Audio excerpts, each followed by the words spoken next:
Ассаламу алейкум ва рахматуллахи ва баракатух.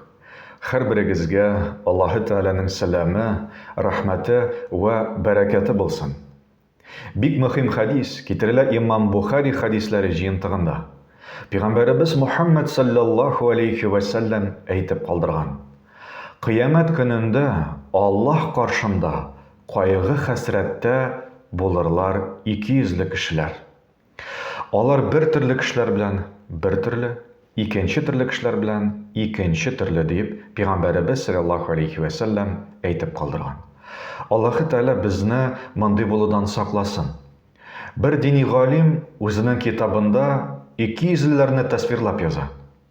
Алар адашкан, үз-үзләрен оныткан кешеләр, үзләренең фикерләре, үзләренең игътикадлары юк аларның дип яза.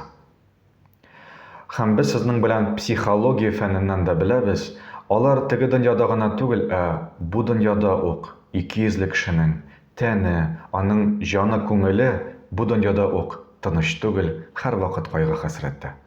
Аллаһы Тәгалә һәр беребезне үзе генә шушы гөнаһтан сакласын. Вассаламу алейкум ва рахматуллахи ва баракатух.